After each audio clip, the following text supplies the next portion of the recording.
ધંધાનું સ્વરૂપ, હેતુ અને તેનું કાર્યક્ષેત્ર. લેક્ચર નંબર 1 આપણે ધંધાના સ્વરૂપ, હેતુ અને કાર્યક્ષેત્ર ચેપ્ટર 1 ની અંદર આપણે સૌથી પહેલા પ્રસ્તાવના જોઈશું.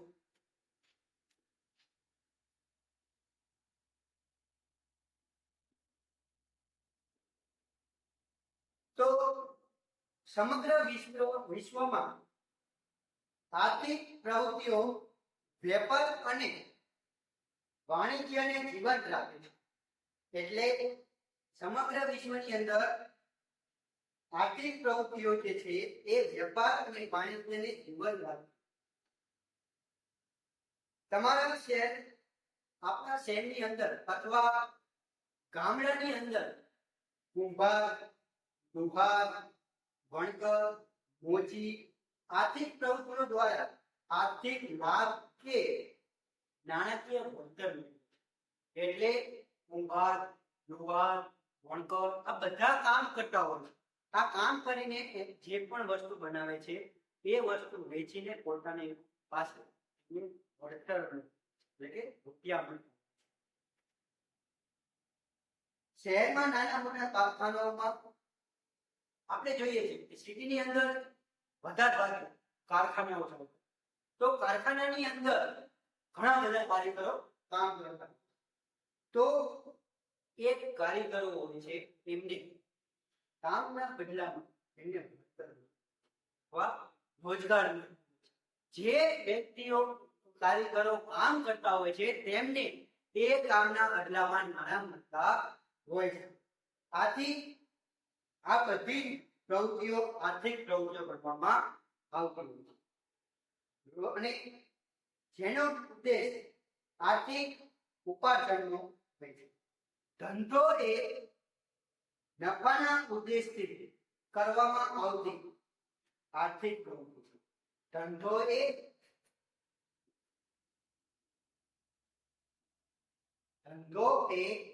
નફાના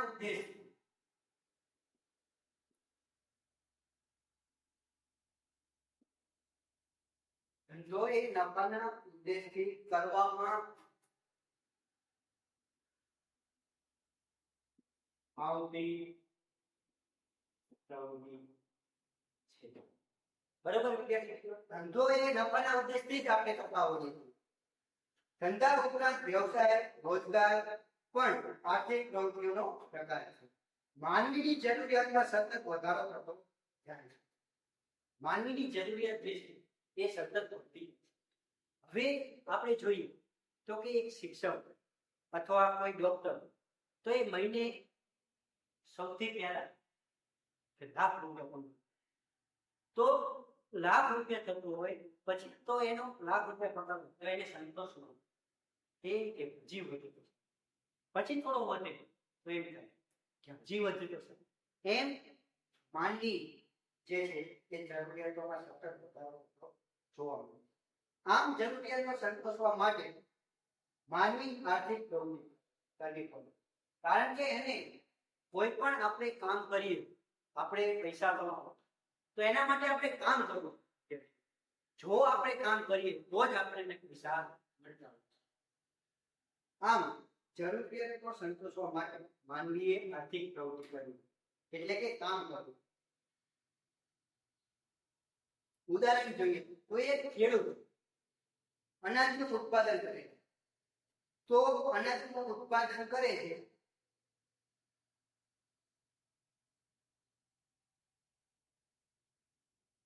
બરોબર. પછી વતી કેસ લડી વકીલ આપણે કોઈનો કેસ હોય તો એના માટે શું કરશે? વકીલ બોલાવે. તો વકીલ એના થ્રુ કેસ લડતો તો એને એ કેસના બદલામાં શું મળશે? ફી મળશે. એ રીતે ખેડૂત અનાજ પકવીને એના બદલામાં શું મળશે? નાણાં મળશે. આમ આર્થિક માનવીને આર્થિક પ્રવૃત્તિ કરવી પડતી હોય છે. ત્યાર પછી કામદાર કારખાનાની અંદર કામ કરીને તેને વેતન મેળવે છે. એટલે કામ કરે તો જ આપણને પૈસા મળતા હોય છે. આમ નાણાકીય વળતર મેળવવાનો હોય આર્થિક પ્રવૃત્તિઓ જે નાણાકીય વળતર મેળવવાના હોવાથી આવી પ્રવૃત્તિઓને આર્થિક પ્રવૃત્તિ તરીકે ઓળખવામાં આવતી હોય છે.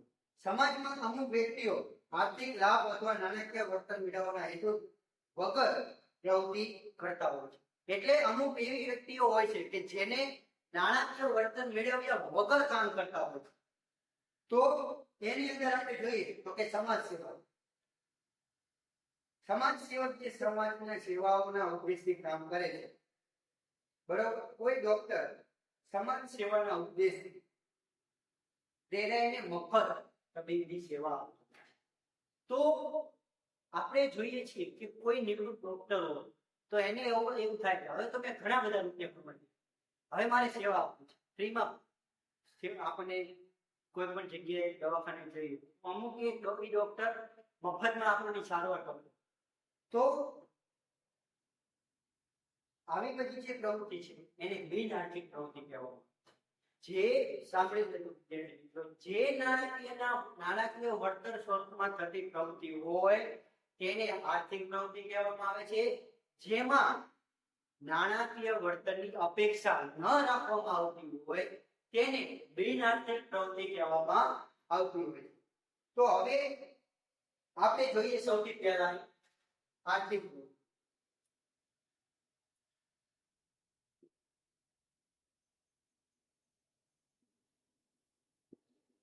આર્થિક પ્રવૃત્તિ એટલે શું? તો કે આર્થિક લાભ કે નાણાકીય વર્તન મેળવવાના હેતુથી કરવામાં આવતી પ્રવૃત્તિ એટલે આર્થિક પ્રવૃત્તિ. બરોબર. આર્થિક લાભ કે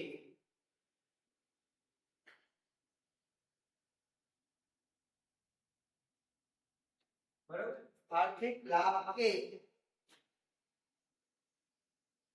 નાણાકીય વળતર, આર્થિક લાભ કે નાણાકીય વળતર મેળવવાના હેતુથી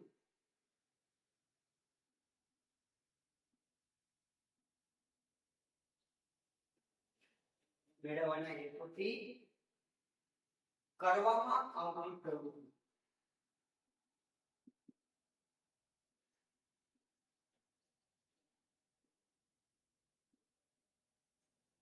કરવામાં આવતી પ્રવૃત્તિ એટલે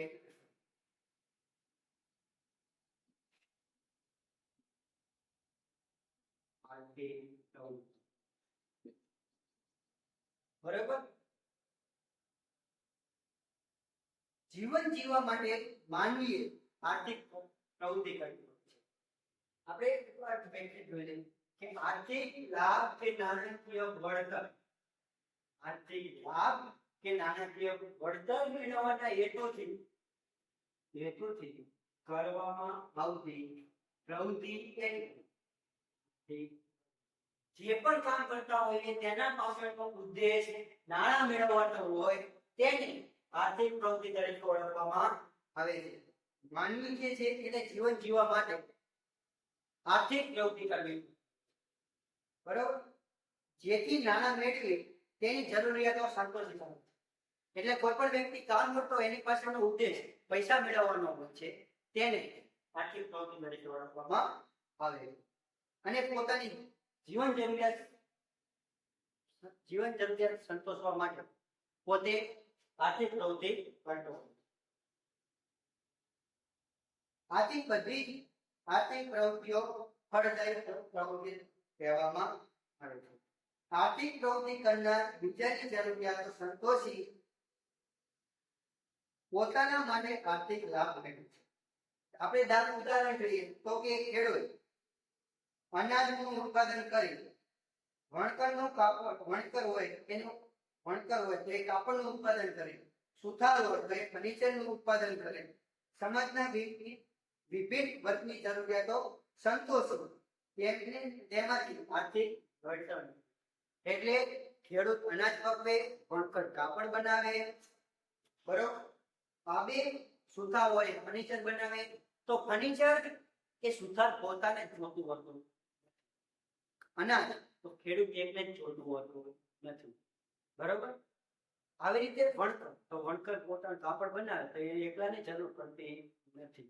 તો કાપડ, અનાજ અને સુથાર, ફર્નિચર આ બધા જ વ્યક્તિઓને જેટલાને જરૂર હોય એટલાને આપીને એના બદલામાં પોતે વળતર મેળવે છે. તો બધાની જરૂરિયાતો સંતોષાવી, કારણ કે ફર્નિચર જે બનાવતો હતો એ જેટલાને ફર્નિચર જોતું હશે એટલાને બનાવીને આપશો. ખેડૂત અનાજ ઉત્પન્ન કર્યું તો અનાજ ઉત્પન્ન કરીને એકલાય તો નથી રહ્યું, કારણ કે એને વેચ્યું.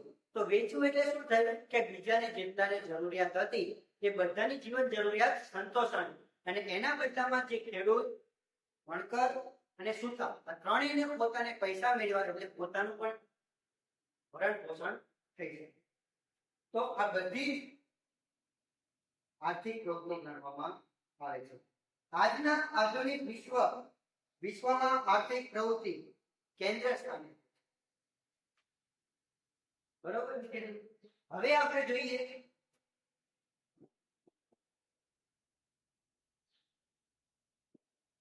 બિન આર્થિક પ્રવૃત્તિ. તો બિન આર્થિક પ્રવૃત્તિમાં સહેજ ફેર છે કે આની અંદર આર્થિક કે લાભ કે નાણાકીય વળતર મેળવવાના હેતુથી કરવામાં આવતી પ્રવૃત્તિ એટલે આર્થિક પ્રવૃત્તિ. આની અંદર બિન આર્થિક પ્રવૃત્તિમાં જોઈએ તો કે બિન આર્થિક પ્રવૃત્તિનો હેતુ નાણાકીય વળતર અથવા આર્થિક ઉપાર્જનનો હોતો નથી. સમાજમાં કેટલીક વ્યક્તિઓ નાણાકીય વળતર કે આર્થિક ઉપાર્જન મેળવવાના હેતુ વગર કરવામાં આવતી પ્રવૃત્તિ છે. આની અંદર જોઈએ તો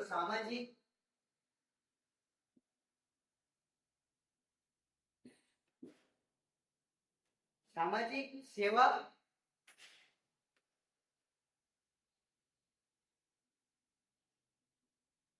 અને સામાજિક સેવા અને માનવ સેવા.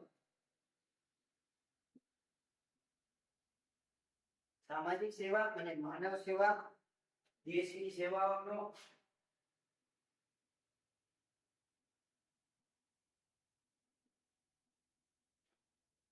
સામાજિક સેવા, માનવ સેવા અને દેશ સેવાઓનો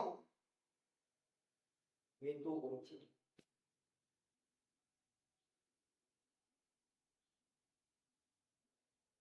આની અંદર શું હતું કે નાણાં મેળવવાનો ઉદ્દેશ હતો. આની અંદર શું છે કે મુખ્ય સામાજિક સેવા, માનવ સેવા અને દેશ સેવાઓનો, એટલે કે આની પાછળ નાણાંનો ઉદ્દેશ હતો નથી. દાખલા તરીકે જોઈએ તો સમાજ સેવક દ્વારા થતી સમાજ સેવાની પ્રવૃત્તિ, પિતા દ્વારા પોતાના બાળકને ઉછેરવાની પ્રવૃત્તિ, એટલે કોઈ પણ માતા હોય છે એ પોતાના બાળકને ઉછેરે છે તો એના બદલામાં તેને વળતર નથી. એ એક સેવા છે, બરોબર. પછી કોમી એકતા માટે પ્રચાર કરતા કાર્યક્રમોની પ્રવૃત્તિ, ભૂકંપ અને સુનામી જેવી કુદરતી હોનારત સમયે અસરગ્રસ્તોને રાહત છાવણીઓમાં સેવા આપવાનો કાર્યક્રમોની પ્રવૃત્તિઓ હોય છે. આપણે જોઈએ છીએ કે જ્યારે કોઈ આફત આવેલી હોય ત્યારે વ્યક્તિઓ જે હોય છે એ હેલિકોપ્ટર દ્વારા વસ્તુ આપતા હોય છે. જ્યારે પૂર આવ્યું હોય ત્યારે ફસાયેલા હોય તેને પાછળ બહાર કાઢતા હોય છે, ત્યાં ફસાયેલા હોય તેને ખાવાનું આપતા હોય છે. તો આ બધી એક સેવાનો હેતુ હોય છે, બરોબર મિત્રો. તો એ બધી પ્રવૃત્તિઓ જે છે એને બિન આર્થિક પ્રવૃત્તિ તરીકે ઓળખવામાં આવતી હોય છે. બિન આર્થિક પ્રવૃત્તિ આ બધું રહી શકે. આ માટે પ્રેરણા પર દેશ સેવા, સમાજ સેવા, લાગણી, પ્રેમ અથવા માનવીના જીવનમાં આવતું પરિવર્તન હોય છે. તો હવે આપણે આર્થિક અને બિન આર્થિક પ્રવૃત્તિનો તફાવત જોઈશું. તો આપણે અહીંયા જ આપણે કરતા જઈએ. સૌથી પહેલા આર્થિક લાભ કે નાણાકીય વળતર મેળવવાનો હેતુ આ સ્થિતિઓ આપવા માટે કરવામાં હેતુ.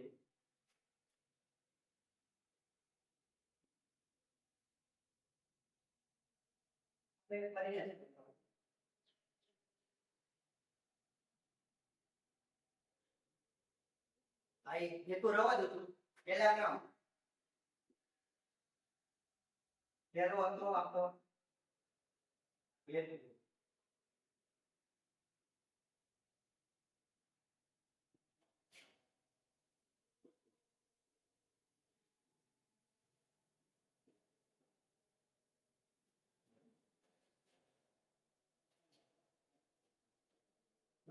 આ છે આર્થિક પ્રવૃત્તિ બી આર્થિક પહેલો પોઈન્ટ શું હતો તો કે આર્થિક લાભ નાણાકીય વળતર મેળવવાનો હતો. હવે સામાજિક સેવા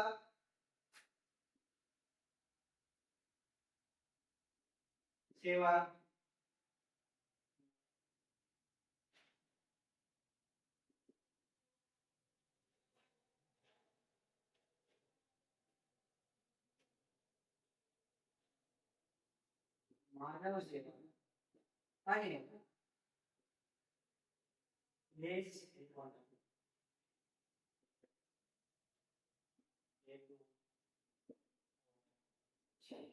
બરોબર વિદ્યાર્થી મિત્રો કે આર્થિક પ્રવૃત્તિમાં નાણાકીય વળતર આર્થિક લાભ કે નાણાકીય વળતર મેળવવાનો હેતુથી કરવામાં આવતી પ્રવૃત્તિ એટલે આર્થિક પ્રવૃત્તિ.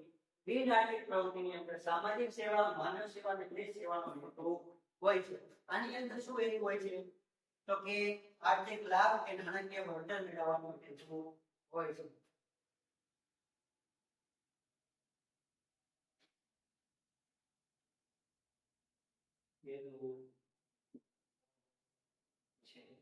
બરાબર. હવે બીજું જોઈએ તો કે બીજાની અંદર અપેક્ષા. આર્થિક પ્રવૃત્તિની અંદર અપેક્ષા શું હોય તો કે નફો, બીજું પગાર, બરાબર, પછી ફી, બરાબર. આ બધું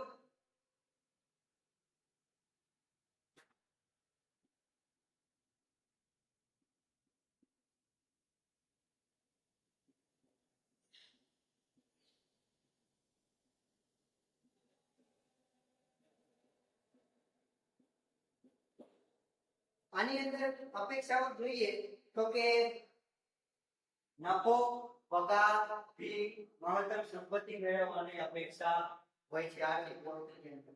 અને બિન આર્થિક પ્રવૃત્તિની અંદર દેશ સેવા અને સમાજ સેવાની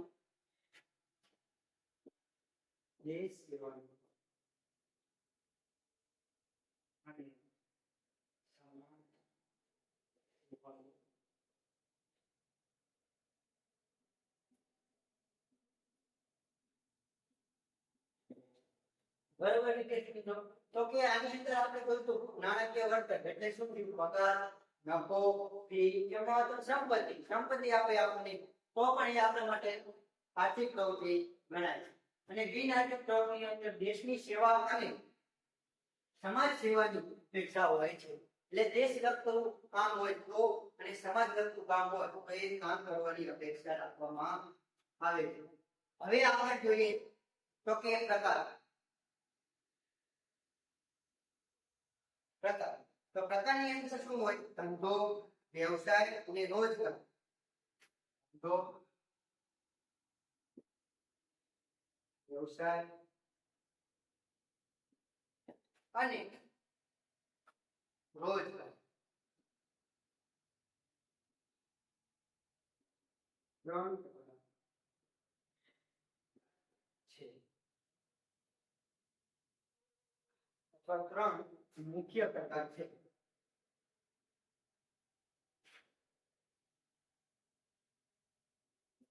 આર્થિક પ્રવૃત્તિની અંદર ધંધો, વ્યવસાય અને રોજગાર મુખ્ય ત્રણ પ્રકાર ગણવામાં આવે છે. અને બિન આર્થિક પ્રવૃત્તિમાં કોઈ પણ પ્રકાર બરોબર. આર્થિક પ્રવૃત્તિની અંદર કોઈ પ્રકાર અને બિન આર્થિક પ્રવૃત્તિની અંદર એક પણ પ્રકાર નથી. હવે ચોથો પોઈન્ટ શું આવશે જોખમ અને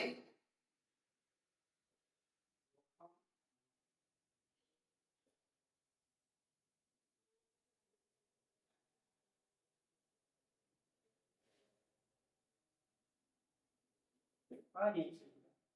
તો આની અંદર જોખમ અને અનિશ્ચિત આર્થિક પ્રવૃત્તિ કરતા હોય ત્યારે શું થાય છે ધંધાની અંદર ત્યારે જોખમ પણ હોય છે અને અનિશ્ચિતતા પણ હોય છે.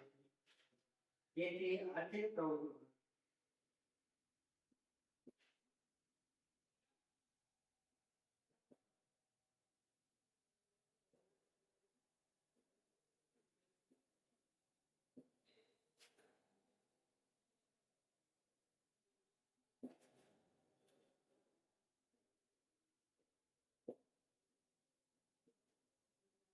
આર્થિક પ્રવૃત્તિમાં જોખમ અને અનિશ્ચિતતા રહેલી હોય છે અને બિન આર્થિક પ્રવૃત્તિની અંદર જોખમ અને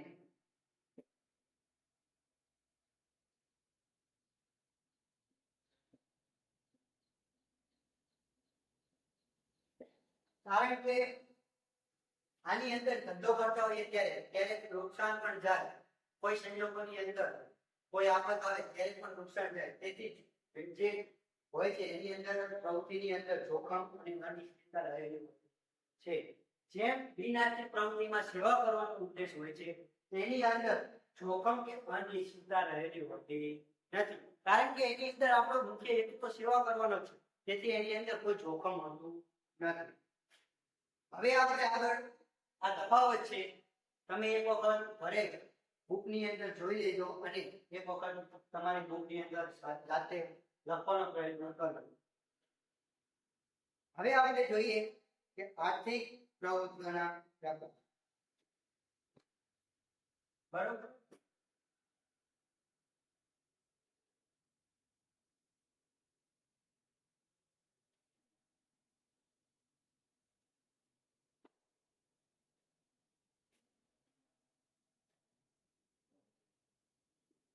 આર્થિક પ્રવૃત્તિના પ્રકાર.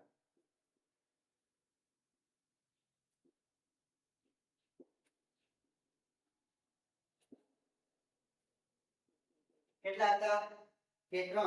ધંધો, વ્યવસાય અને રોજગાર. ધંધો, વ્યવસાય,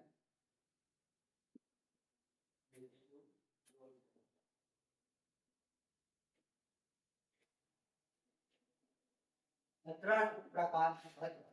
હવે આપણે પહેલા જોઈએ ધંધો. તો ધંધાની અંદર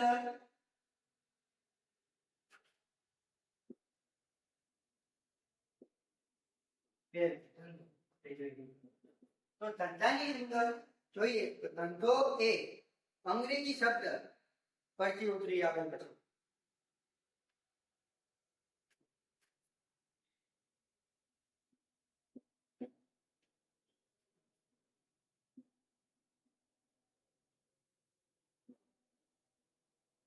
ધંધો એ બીજી શબ્દ અંગ્રેજી પરથી ઉતરી આવેલો છે, જેનો અર્થ વ્યસ્ત રહેવું.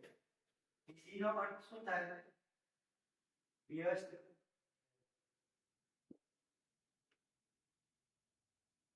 અથવા સતત પ્રવૃત્તિમય હોવું તેવો થાય છે, અથવા સતતમય પ્રવૃત્તિ એટલે સતત કામ કરતો આવો અર્થ થાય છે. નફો અને સંપત્તિ મેળવવાના હેતુથી ધંધો કરવામાં આવે છે. આપણે જોયું ને આર્થિક પ્રવૃત્તિમાં નફો મેળવવાનો, એવી રીતે ધંધાની અંદર નફો મેળવવાનો હેતુ. ધંધાનો ખ્યાલ નફાના હેતુ સાથે જોડાયેલો છે. એટલે ધંધાનો જે ખ્યાલ છે એ નફા સાથે જોડાયેલો છે, કારણ કે ધંધો કરીએ તો એમાં નફો આપણે મેળવવાની આશા રાખતા હોઈએ છીએ.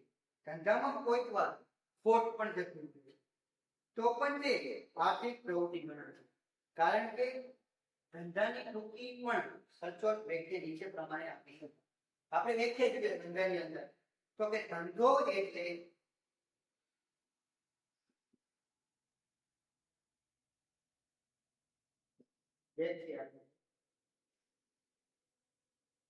ધંધો એટલે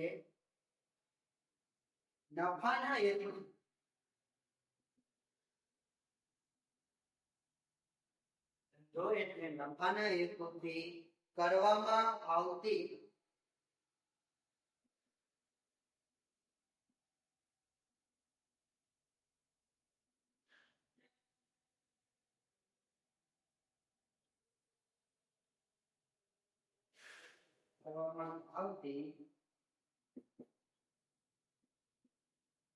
કોઈ પણ પ્રકાર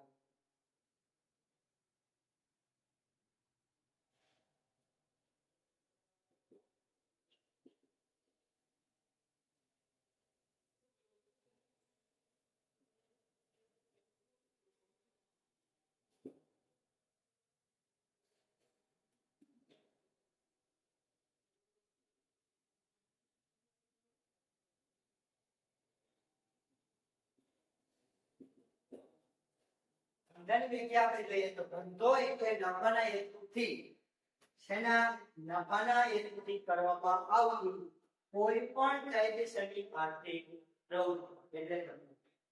ધંધાની અંદર લાક્ષણિકતાઓ તો લાક્ષણિકતાઓ આપણે જોઈએ તો ધંધાની અંદર લાક્ષણિકતા કેવી જોઈએ તો શું છે ધંધાની લાક્ષણિકતા તો સૌથી પહેલી છે નફાનો.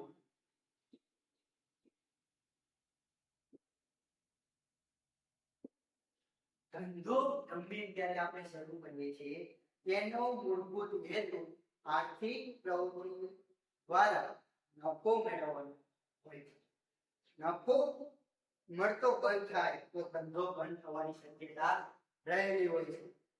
ધંધાનું અસ્તિત્વ ચાલુ રાખવા માટે નફો અનિવાર્ય છે. વસ્તુ પડતર કિંમત કરતા વધુ કિંમતે વેચાય એટલે નફો થવો કહેવાય. એટલે પડતર કિંમત કરતા વધુ કિંમત પડતર કિંમત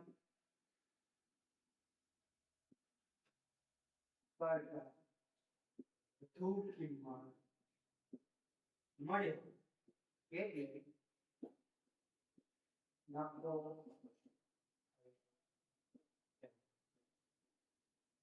આપણે કોઈ પણ ઉદાહરણ જોઈએ તો કે બિસ્કિટ કંપની હોય એની અંદર પાર્લે બિસ્કિટ છે તે 4 રૂપિયાનું બને. આખું કંપનીની અંદર 4 રૂપિયાનું બને તો એ બજારમાં જ્યારે આવે ત્યારે એને 5 રૂપિયા બજાર 1 રૂપિયા વધારે મળ્યું એટલે 5 રૂપિયામાં વેચતો તો એને 1 રૂપિયો જે વધારે મળ્યું એ એનો નફો. તો આ નફાના હેતુથી ધંધો કરવામાં આવતો હોય છે. ધંધાની કાર્યક્ષમતાને પણ નફાના માપદંડથી માપવામાં આવે છે. એટલે ધંધાની જે કાર્યક્ષમતા જે છે એ નફા દ્વારા માપવામાં આવે છે. નફો એ ધંધાની કાર્યક્ષમતા આવે છે. બરોબર વિદ્યાર્થી. હવે બીજો લાક્ષણિકતા છે વસ્તુ અને સેવાનો હેતુ. વસ્તુ અને સેવાનો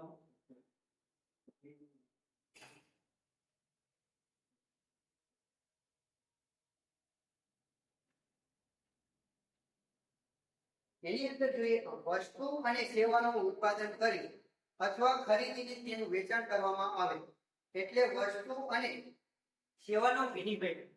એટલે વસ્તુ કે સેવા જ્યારે ખરીદવામાં આવે છે બરોબર અને તેનું પાછું વેચાણ કરવામાં આવે એટલે વસ્તુ અને સેવાનો વિનિમય થતો હોય છે.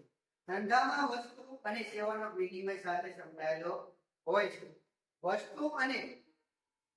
વસ્તુમાં ભૌતિક સ્વરૂપની અને સેવામાં અદ્રશ્ય કે અભૌતિક સેવાનો વિનિમય થાય છે. તો કઈ રીતે થાય છે તો આપણે જોઈએ કે ઇલેક્ટ્રોનિક સાધનો ઉત્પાદન કરતી કંપની ભૌતિક વસ્તુઓનો વિનિમય કરે છે જ્યારે વિદ્યુત સેવા પૂરી પાડતી કંપની સેવાનો વિનિમય કરે. તો વિદ્યુત કંપની જે ઉત્પન્ન કરે વિદ્યુત સેવા આપણને આપો છો એટલે એ વિનિમય સેવાનો કરતું હોય છે બરોબર.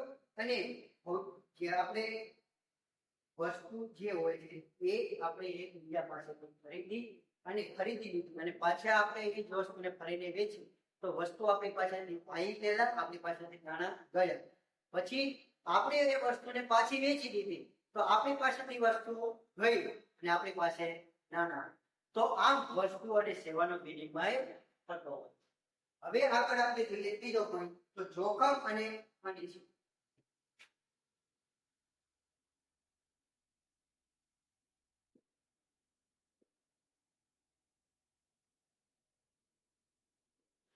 જોખમ અને અનિશ્ચિતતામાં જોઈએ તો કે ધંધામાં જોખમ અને વર્તનની અનિશ્ચિતતાનું તત્વ રહેલું હોય છે.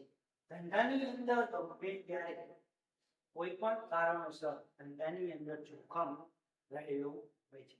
આપણે જોઈએ કઈ રીતના જોખમ તો કે આગ, અકસ્માત, કર્મચારીઓની હડતાલ, હુલ્લડ, લૂંટફાટ, ચોરી, ગ્રાહકોની પસંદગીમાં ફેરફાર, માંગમાં ઘટાડો, લોકોની જીવનશૈલી, રુચિ વગેરે ફેરફાર હરીફાઈ, ટેકનોલોજીમાં પરિવર્તન જેવા માનવ સર્જિત જોખમો રહેલા હોય છે. એટલે આપણે જનરલની અંદર જોખમો કેવા પ્રકારના હોય તો કે આગ લાગવાથી, અકસ્માત થવાથી, કર્મચારીની હડતાલ થવાથી, પછી ઉગ્ર પડવાથી, લૂંટફાટ થવાથી, ચોરી થવાથી, ગ્રાહકોની પસંદગી યોગ્ય રીતે ન થઈ હોય તો આ બધી, પછી માનવીની ટેવ, ફેશન, આ બધાના કારણે ધંધાની અંદર કુદરતી જોખમો રહેલા છે. બીજા જોઈએ તો સુનામી, વાવાઝોડું, આ બધા દ્વારા, આ બધા જેવા છે એ બધા કુદરતી સંજોગો કેવા કુદરત દ્વારા થયેલ નુકસાન, એને કુદરતી નુકસાન કહેવામાં, કુદરતી જોખમો કહેવામાં આવે છે.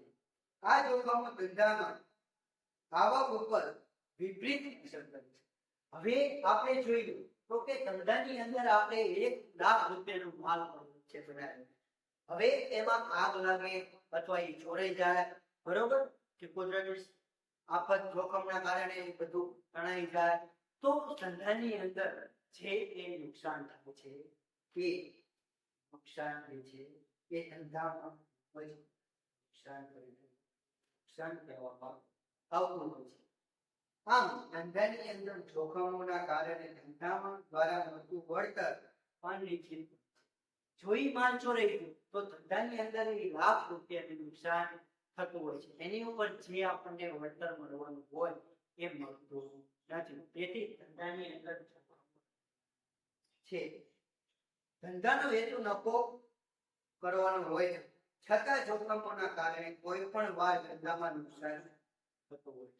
ધંધાનો હેતુ તો આપણો શું હોય તો કે નફો કરવાનો, પણ આવા સંજોગોની અંદર નુકસાન થાય તો એ નુકસાન આપવામાં આવે છે. હવે છે દૃષ્ટિકોણનું સર્જન. દૃષ્ટિકોણનું સર્જન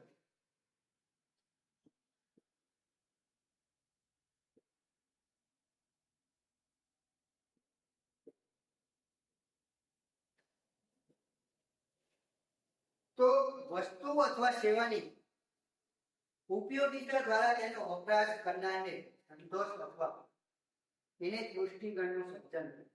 એટલે દૃષ્ટિગણનું સર્જનની અંદર એમ કહેવામાં આવે છે કે વસ્તુ અથવા સેવાની ઉપયોગિતા જે છે, બરોબર, એ તેનો વપરાશ કરે ત્યારે, અને વપરાશ કરે ત્યારે એ વસ્તુમાં જે એને સંતોષાઈ મળે છે કે નહીં તે જોવામાં. તેથી તે દૃષ્ટિગણનું સર્જન. સ્વરૂપ, સ્થળ અને સમય, આ ત્રણેય રીતે દૃષ્ટિગણનું સર્જન. કયું તો કે સમય, સ્થળ અને સ્વરૂપ, એમ 3 દૃષ્ટિગણનું સર્જન થતું હોય છે. કાચા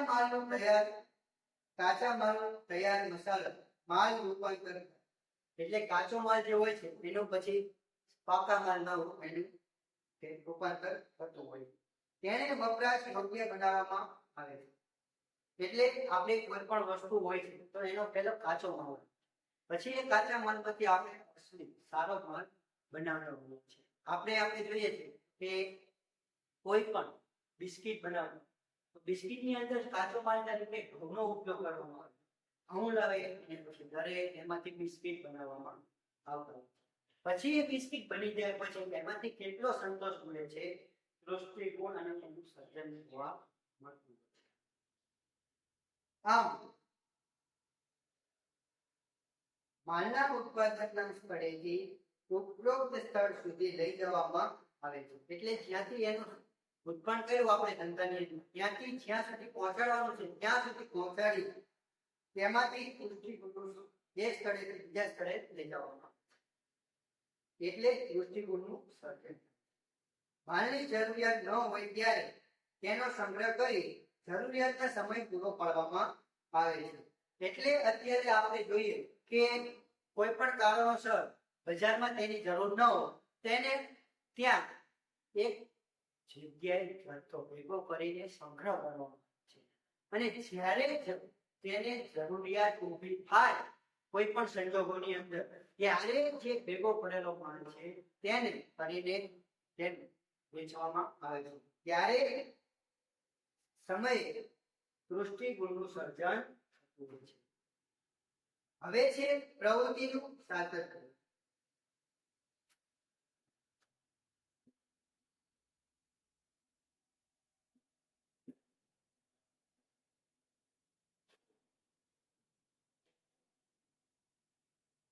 જ્યારે ધંધામાં વ્યવહારો નિયમિત અને સતત રીતે થતા હોય ત્યારે ધંધો એ સતત રીતે ચાલતી પ્રવૃત્તિ છે. ધંધો જે છે બરોબર વિદ્યાર્થી મિત્રો, એમાં રોજ બરોજ વ્યવહાર હોય બરોબર. તો નિયમિત અને સતત રીતે થતા હોય તેને ધંધો એ સતત રીતે ચાલતી આર્થિક પ્રવૃત્તિ છે એમ કહેવામાં આવે છે. વેપારી નફો વેપારી જે હોય છે એ ધંધો શેના માટે કરે છે? તો કે નફો કમાવવા માટે, અથવા નફાના આશયથી, અથવા ખરીદ વેચાણની સતત પ્રવૃત્તિ. નફો કમાવવો તો એ શું કરશે? સતત ખરીદી અને વેચાણ કરશે. વેચાણ અને ખરીદી પ્રવૃત્તિ સતત રીતે કરતો હોય છે. પરંતુ ઉત્પાદક કે વેપારી પોતાના રહેવા માટે મકાન બનાવે અને ત્યારબાદ મકાનના વેચાણમાંથી નફો મેળવે તો પણ તેને કારણ કે વેપારી જે છે એ પોતાના રહેવા માટે મકાન બનાવે છે બરોબર. પોતાના રહેવા માટે મકાન બનાવે અને ત્યારબાદ મકાન ના વેચાણમાં એટલે પછી તેને મકાનનું વેચાણ કરી દે અને તેમાંથી જે નફો મળે તેને ધંધો કહેવાતો નથી. કારણ કે તેના માટે મકાનની લે-વેચ એ નિયમિત અને સતત પ્રવૃત્તિ નથી. કારણ કે જે મકાન એને બનાવ્યું હતું પોતાના માટે એ સતત એક વખત બનાવી નાખ્યું એના માટે, પછી એને વેચી દીધું. હવે મારી પાસે વેચી શકવાનો નથી બરોબર. એટલે આને તે દરરોજ આવી રીતે ચાલતું હોય નથી, તેથી તે સતત પ્રવૃત્તિ કહેવાતી નથી બરોબર. તેથી પ્રવૃત્તિનું સાતત્ય ખૂબ જ જાળવવું જોઈએ. હવે છે નાણાંની જરૂરિયાત.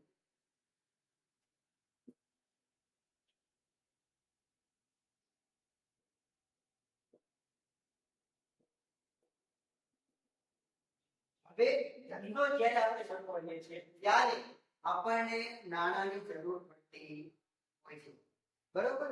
એટલે ધંધો આપણે જ્યારથી શરૂ કરીએ ત્યારથી ધંધો બંધ ન કરીએ ત્યાં સુધી આપણે સતત નાણાંની જરૂર પડતી હોય છે. ફેક્ટરીમાં કાચા માલ માંથી તૈયાર માલનું ઉત્પાદન કરવા વેપારીને માલની ખરીદીમાં નાણાંની જરૂરિયાત છે. એટલે આપણે જ્યારે કાચો માલ ખરીદીએ ત્યારે પણ નાણાંની જરૂર પડે છે. પછી આપણે કોઈ પણ વસ્તુ ખરીદવી હોય એના માટે પણ આપણે ખૂબ જ નાણાંની જરૂર પડતી હોય છે. તેથી ધંધાની અંદર નાણાંની જરૂરિયાત હોય છે. પછી છે સારું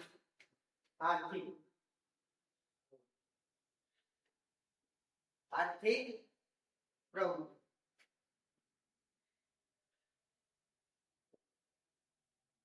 તો આર્થિક પ્રવૃત્તિ એની અંદર જોઈએ તો કે ધંધો એ નાણાંના ઉપાર્જન દ્વારા નફાઓ મેળવવાના હેતુથી કરવામાં આવતી આર્થિક પ્રવૃત્તિનો એક ભાગ હોય. એટલે ધંધો એ નાણાંના ઉપાર્જન દ્વારા નફો મેળવવો, એટલે કે ધંધાની અંદર આપણે જે ઉત્પાદન કરીએ છીએ એમાંથી આપણે નફો મેળવવાનો છે અને એના હેતુથી આવી આર્થિક પ્રવૃત્તિઓ કરવામાં આવતી હોય છે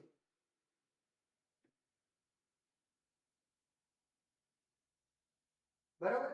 તો હવે આપણે આગળ થોડું જોઈએ તો કે હેતુઓ કયા છે?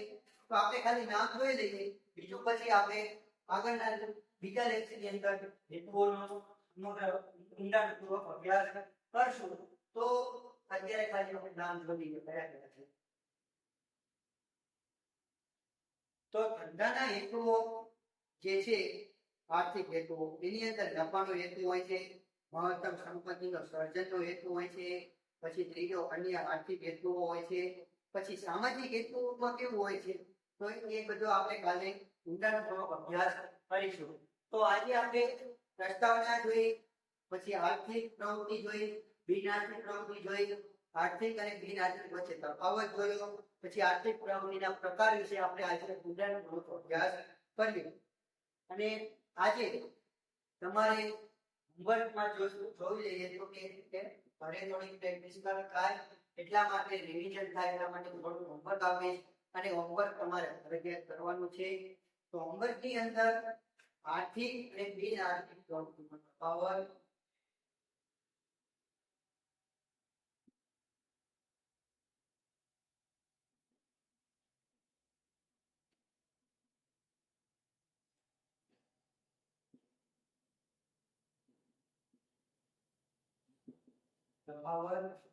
લખવાનું છે. અને બીજું જે હતું કે ધંધાના પ્રકારો તમારે લખી અને સમજાવવાના છે.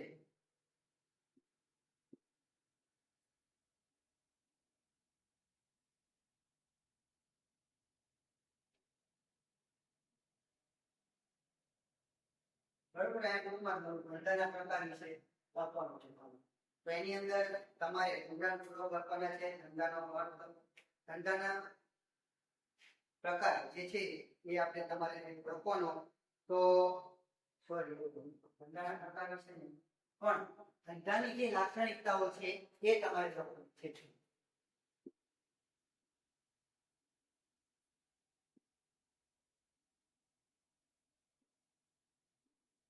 બરોબર, આટલું તમારે ઘરે વિદ્યાર્થી મિત્રો લખજો બુકમાં, અને